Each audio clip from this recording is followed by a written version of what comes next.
Sobat Maestro, sesaat lagi kita akan mendengarkan program acara Renungan Hari Sabat bersama Advent Vision Media Ministry yang dibawakan oleh pendeta. Selamat mendengarkan. Yesus mau datang segera. Selamat pagi dan selamat sahabat saudara-saudaraku yang dikasihi oleh Tuhan. Salam sejahtera bagi seluruh pendengar Maestro yang kami sangat kasihi. Pada pagi sabat ini saya, Pendeta Cucu Elia, akan bersama-sama saudara untuk membaca, mendengarkan, dan merenungkan firman Tuhan bersama yang saya beri judul Visi yang Melepaskan dari Ancaman Kematian. Sebelumnya, saudaraku, mari kita berdoa. Ya Allah, Bapa yang penuh kasih, Engkaulah Allah yang sungguh agung, yang mengaruniakan hikmat akal budi kepada kami. Dan kami meminta tuntunan Roh Kudus, biarlah kami semakin mengerti rancangan Tuhan ketika kami membaca, merenungkan firman Tuhan. Dalam nama Yesus Kristus kami berdoa dan bersyukur. Amin. Saudara-saudaraku yang dikasihi oleh Tuhan, perenungan kita pada pagi sabat ini saya dasarkan pada Daniel pasal yang kedua. Saudaraku yang dikasihi Tuhan, pengalaman-pengalaman kita pada masa sekarang di dalam mengarungi kehidupan yang semakin sulit oleh karena adanya pandemi dan berbagai faktor yang mungkin menyulitkan kita. Seringkali kita menghadapi tekanan-tekanan yang memberatkan dan menyulitkan kita, dan bahkan mungkin pengalaman hidup dan pekerjaan saudara sekalian. Pasti ada saja yang membuat kita tertekan. Tapi bagaimana Tuhan bisa melepaskan kita dari tekanan-tekanan, dari problema-problema tersebut? Saudaraku sekalian, pada pagi ini kita akan mempelajari kisah Daniel. Bagaimana Daniel Tuhan lepaskan dari ancaman kematian. Dan tentu pada pagi hari ini ketika kita bersama-sama merenungkan firman Tuhan dari Daniel pasal yang kedua, sekalipun Daniel pasal yang kedua dikenal sebagai pasal yang berisi tentang nubuatan yang terkait dengan nubuatan bahkan akhir zaman. Namun pada pagi ini kita akan membahas secara khusus, tidak membahas nubuatannya, tetapi mari kita lihat cerita ini secara keseluruhan, bagaimana Tuhan melepaskan umatnya dari ancaman kematian. Daniel pasal yang kedua diawali dengan sebuah kalimat, pada tahun yang kedua pemerintahan Nebukadnezar, bermimpilah Nebukadnezar. Tahun kedua artinya bahwa merujuk pada pembahasan pasal yang pertama pada minggu yang lalu, kita menemukan bahwa Daniel dan kawan-kawannya baru saja disekolahkan, ya, mendapat upgrading pendidikan dari kerajaan Babylon yang lamanya 3 tahun. Jadi 3 tahun belum selesai, Raja Nebukadnezar mendapatkan mimpi, ya. Dan mimpi itu menggelisahkan. Namun dalam cerita itu Nebukadnezar bermimpi, namun pagi harinya yang menggelisahkan itu dia sulit sekali untuk memahami, bahkan untuk mengingat mimpinya itu. Ya, itu sebabnya dia mengeluarkan perintah supaya mengumpulkan ahli-ahli, ya, dan termasuk ahli-ahli yang dimaksud adalah orang-orang yang disekolahkan tadi, termasuk Daniel dan kawan-kawannya. Dan ketika mereka dikumpulkan, raja meminta bahwa tolong, saya ini sedang gelisah, saya ini baru saja mimpi, dan tolong tafsirkan mimpi saya. Tentu saja para ahli ini sudah biasa melakukan tafsir mimpi, sudah biasa untuk membuat bahkan mungkin rekayasa mimpi. Tetapi masalahnya, saudaraku sekalian, raja memang dalam teks Alkitab menyebutkan tidak dapat mengingat. Tapi sangat mungkin bahwa raja sedang menguji ahli-ahli ini supaya mereka jangan menafsirkan dengan sembarangan, sehingga mereka harus cari tahu mimpinya sendiri. Namun mari saudaraku sekalian kita ikuti teks ini bahwa memang raja itu lupa, tidak dapat mengingat, tapi dia merasa ini sesuatu yang penting dan menggelisahkan.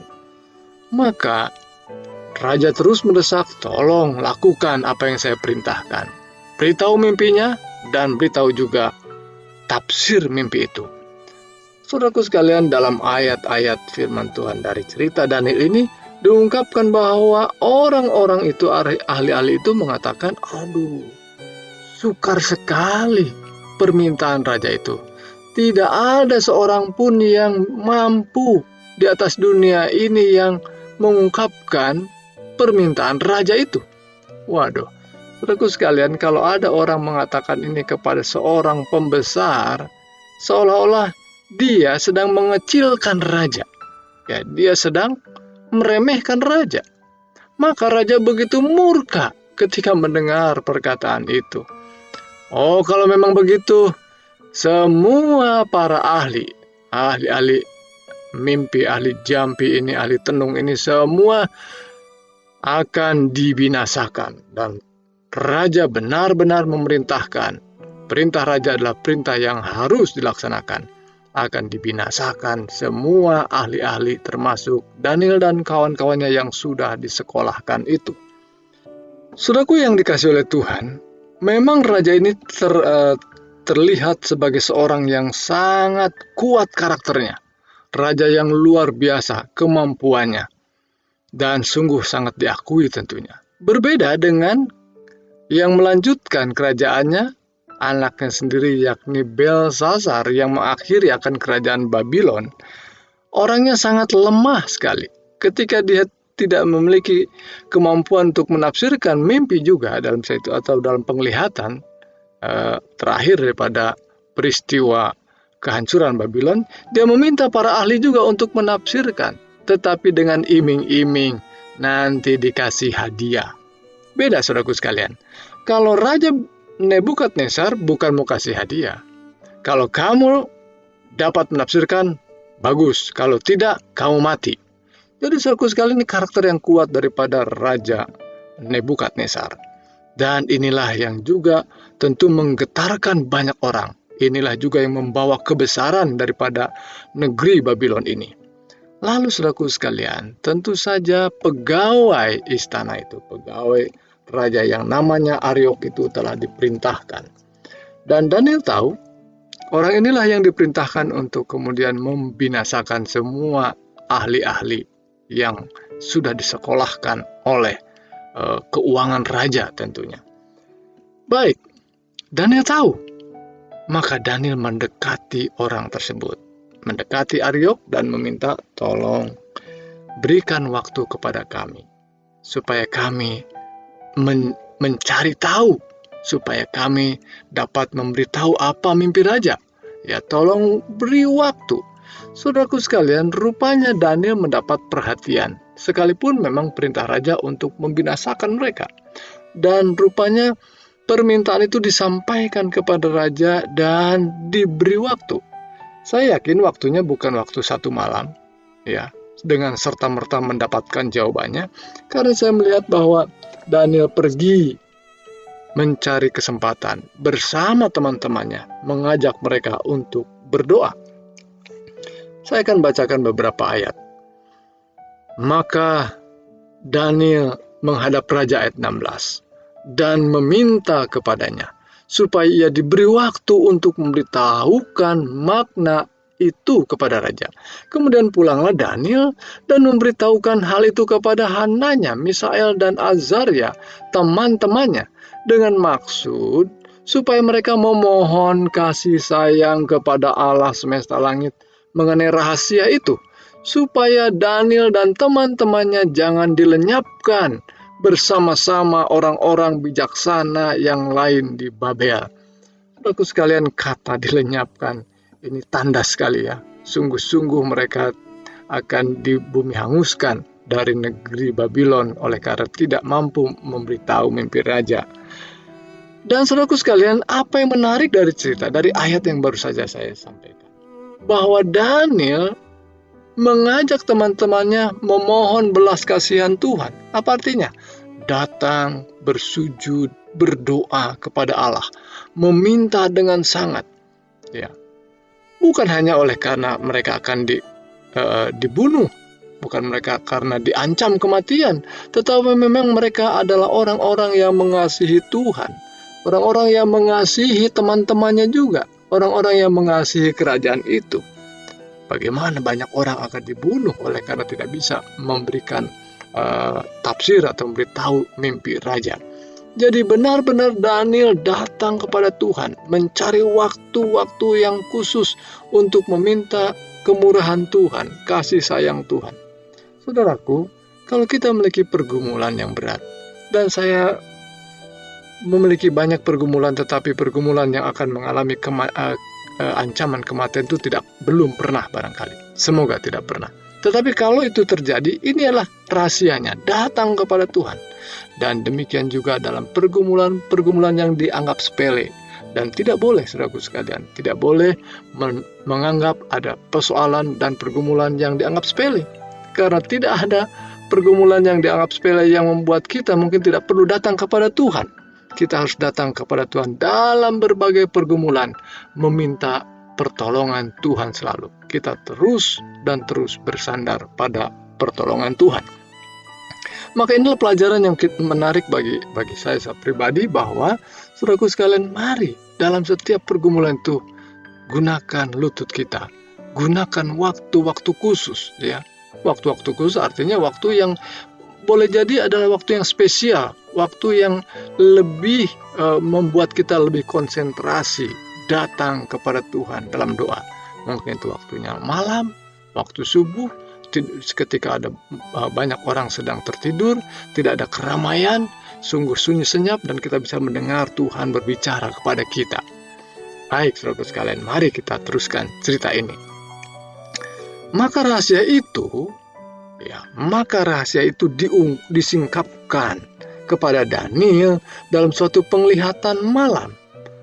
Dalam satu penglihatan malam, artinya dalam setiap malam dia berdoa, setiap subuh mungkin dia berdoa, tetapi ada satu malam, ada satu malam di mana Tuhan pada akhirnya memberikan penglihatan itu kepada Daniel. Lalu Daniel memuji Allah semesta langit. Berkatalah Daniel, terpujilah nama Allah dari selama-lamanya sampai selama-lamanya, sampai daripada dialah, sebab daripada dialah hikmat dan kekuatan. Saudaraku sekalian, ingat, seringkali kita mendapatkan solusi, seringkali kita mendapatkan kesempatan, kita mendapatkan berkat Tuhan, ya, seolah itulah penyelesaian daripada problema hidup kita, tetapi lupa untuk bersyukur, memuji Tuhan. Dan kalimat ini mengingatkan kita, mari puji Tuhan, terpujilah nama Allah selama-lamanya, karena hikmatnya itu datang dari Tuhan, kekuatannya itu datang dari Tuhan, ya. Jadi mari ayat ini cerita ini kita respon dengan sesuatu yang membawa pertumbuhan iman kita, ya. Bukan hanya untuk melihat sebuah nubuatan-nubuatan. Dan memang pada pagi hari ini kita hanya melihat sebuah cerita ini dari sisi yang lain, bukan dari penafsiran nubuatan akhir zaman. Baik, singkat cerita, Daniel bisa menyampaikan itu kepada raja, ya. Dan raja nampaknya termangu-mangu, ya, mendengar akan pekabaran atau apa yang disingkapkan oleh Daniel. Saya akan bacakan ayatnya. Dalam ayat yang ke-25. Ariok segera membawa Daniel menghadap raja serta berkata kepada raja demikian, aku telah mendapat seorang dari antara orang-orang buangan dari Yehuda yang dapat memberitahukan makna itu kepada raja. Bertanyalah raja kepada Daniel yang namanya Belsasar, yang sudah diberikan khusus pada orang-orang yang disekolahkan ini. Sanggupkah engkau memberitahukan kepadaku mimpi yang telah kulihat itu dengan maknanya juga. Lalu Daniel memberikan jawaban. Ya, sebelum saya bacakan jawabannya ini, saudaraku sekalian, pada pasal-pasal pasal 1 cerita yang kami sudah sampaikan pada sahabat yang lalu, bahwa Daniel mendapat suksesnya itu dari sebuah kesetiaannya kepada Tuhan, dan kemudian disekolahkan oleh program pemerintah Babylon, dan dia tetap setia sekalipun dalam ancaman, ya, oleh karena dia melanggar aturan daripada menu masakan raja tadi.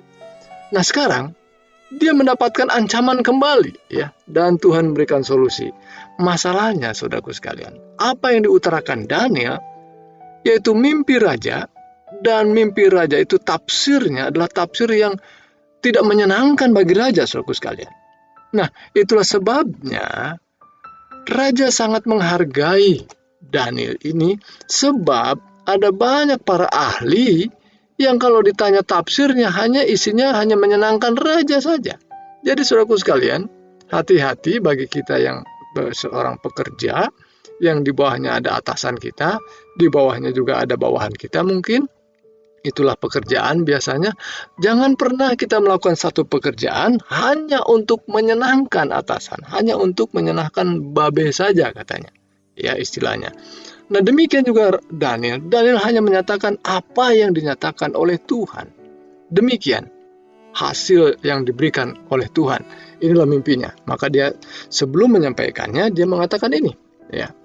Daniel menjawab katanya kepada raja, rahasia yang ditanyakan tuanku raja tidaklah dapat diberitahukan kepada raja oleh orang bijaksana, ahli jampi, orang berilmu, dan ahli nujum. Lihat saudaraku, kalimat pertama ini mirip dengan yang disampaikan oleh ahli-ahli nujum tadi. Mereka pun mengatakan hal yang sama. Tidak ada yang bisa katanya. Sepertinya benar, orang-orang ahli nujum itu juga mengatakan hal yang sama. Tidak ada yang bisa. Tetapi kalimat berikutnya tidak disampaikan dan tidak dimiliki oleh para ahli-ahli tenung, ahli nujum, dan orang berilmu. Karena hanya Daniel yang bisa mengatakan ini. Ayat 28. Tetapi di sorga ada Allah yang menyingkapkan rahasia-rahasia. Ia telah memberitahukan kepada tuanku Raja Nebukadnezar apa yang akan terjadi pada hari-hari yang akan datang. Mimpi dan penglihatan-penglihatan yang tuanku lihat di tempat tidur ialah ini. Nah, saya tidak teruskan cerita yang dimaksudkan, tetapi cerita ini menunjukkan Daniel adalah seorang yang mengagungkan Allahnya di hadapan raja. Ingat saudaraku sekalian, raja ini adalah bagaikan seorang Allah, ya, pribadi figur yang paling tinggi. Jadi Daniel mengungkapkan satu pribadi yang lebih besar dari semua orang berilmu dan lebih besar bahkan dari raja. Dia mengatakan, ada Allah di sorga. Saudaraku, itulah yang harus kita saksikan di hadapan dunia. Ada Allah, ada Tuhan kita, ada Tuhan Yesus yang berada di sorga, yang beritahukan hikmat dan berikan kekuatan kepada kita. Maka saudaraku sekalian, seperti yang saya sebutkan tadi, saya tidak ceritakan isi daripada nubuatan yang dimaksudkan. Tetapi setelah dilihat kisah itu, isi daripada nubuatan itu, memang nubuatan itu menunjukkan tentang pergantian daripada kerajaan demi kerajaan. Dan kerajaan Babylon artinya bukan kerajaan yang kekal, bukan kerajaan yang selama-lamanya ada, akan digantikan oleh penguasa yang lain, menjadi penguasa adidaya yang luar biasa nantinya. Tapi raja tidak tersinggung, saudaraku sekalian. Raja benar-benar mengakui hikmat dan kekuatan yang dibagikan oleh Daniel yang didapat dari Allah yang di sorga itu. Dan itulah yang terjadi dalam cerita ini. Saudaraku sekalian, kita mau belajar dari sikap bagaimana Daniel menyampaikan apa yang diterimanya dari Tuhan, dan dia tidak pernah takut, dan itulah yang membawa keberhasilan. Apa yang dimaksud keberhasilan? Keberhasilan yang saya maksudkan adalah dia menjadi berkat bagi kerajaan itu. Dia menjadi berkat bagi raja itu. Dan bahkan raja itu mendapatkan berkat melalui kesaksian itu, mengenal Allahnya Daniel. Ya. Mari kita lihat hasil daripada kesaksian Nabi Daniel ini. Saya baca ayat sebelumnya, ayat 45. tepat seperti yang Tuanku lihat bahwa tanpa perbuatan tangan manusia sebuah batu terungkit lepas dari gunung dan meremukkan besi, tembaga, tanah liat, perak, dan emas itu. Allah yang Maha Besar telah memberitahukan kepada Tuanku Raja apa yang akan terjadi di kemudian hari. Mimpi itu adalah benar dan maknanya dapat dipercaya. Wah, dapat dipercayai. Ayat 46, lalu sujudlah Raja Nebukadnezar serta menyembah Daniel. Ngeri sekali saudaraku sekalian. Raja, seorang penguasa yang hebat. Di hadapan Daniel dia tunduk. Lalu juga dititahkannya mempersembahkan korban dan bau-bauan kepadanya. Lalu ayat 47, berkatalah Raja kepada Daniel, sesungguhnya Allahmu itu Allah yang mengatasi segala Allah dan yang berkuasa atas segala raja dan yang menyingkapkan rahasia-rahasia, sebab engkau telah dapat menyingkapkan rahasia itu. Luar biasa saudaraku sekalian, Raja pada akhirnya mengakui kekuasaan Raja Sorga. Kesaksian Daniel sungguh amat luar biasa. Sekalipun dalam ancaman, sekalipun dalam tekanan, dia mau datang rendah hati di hadapan Allah, meminta hikmat, bukan untuk kepentingannya saja, tetapi untuk kepentingan lebih banyak orang. Dan itulah saudaraku sekalian, bila mana kita bekerja, bila mana kita mau melayani, bukan untuk kepentingan diri sendiri, seringkali Tuhan, dan pasti Tuhan akan memberikan jawaban bagi kepentingan yang lebih besar. Dan seringkali pengalaman yang diberikan oleh penulis Injil menuliskan Yesus Kristus selalu bekerja demi kepentingan banyak orang. Ada banyak mukjizat, tetapi tidak pernah mukjizat dilakukan oleh Yesus untuk kepentingan dirinya sendiri. Selalu dilakukannya karena kebutuhan banyak orang. Kebutuhan orang yang mau mengimani akan Allah. Demikian halnya juga Daniel dan Nebukadnezar adalah pribadi-pribadi yang akhirnya terpanggil untuk melihat kemurahan dan kekuatan Allah di sorga. Saya yakin bisa saja respon daripada raja berbeda. Namun inilah kuasa daripada seorang yang mau datang kepada Allah. Dengan sungguh-sungguh dia tidak merasa takut. Dia hanya takut hanya kepada Allah yang menunjukkan kebenaran. Saudaraku, inilah renungan kita. Renungan yang menolong kita untuk terus bertumbuh dan terus berserah kepada Tuhan, Allah kita yang di sorga. Mari saudaraku sekalian, kita tutup dengan doa. Bapa yang bertahta dalam kerajaan sorga, kami naikkan pujian dan syukur untuk firman Tuhan. Kisah yang sungguh meneguhkan kami dalam perjalanan iman kami, seperti yang dialami oleh Nabi Daniel. Tuhan, terima kasih, karena pada pagi hari ini kami beroleh kekuatan melalui firman Tuhan. Dan Tuhan teguhkan kami dan setiap pendengar yang mungkin saat ini mengalami problema, mengalami banyak tekanan, dan bahkan berbagai persoalan yang menghimpit. Tuhan, tunjukkanlah bahwa kami boleh bergantung bersandar pada Tuhan dan Engkau memberikan solusi bagi kami. Dan bagi saudara kami yang dalam keadaan sakit dan lemah, baik fisik demikian juga iman kami, dan bahkan khususnya oleh karena penyakit virus corona di pandemi ini, biarlah kami beroleh kekuatan kembali, beroleh kesembuhan. Jamahan tangan Tuhan kiranya memulihkan kami.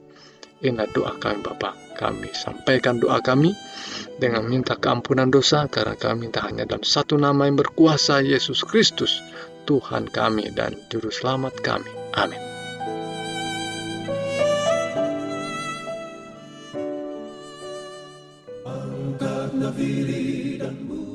Sobat Maestro, Anda telah mendengarkan program acara Renungan Hari Sabat bersama Advent Vision Media Ministry. Untuk tanggapan pendengar, hubungi 087 888 777 689. Terima kasih atas kebersamaan Anda. Tuhan memberkati.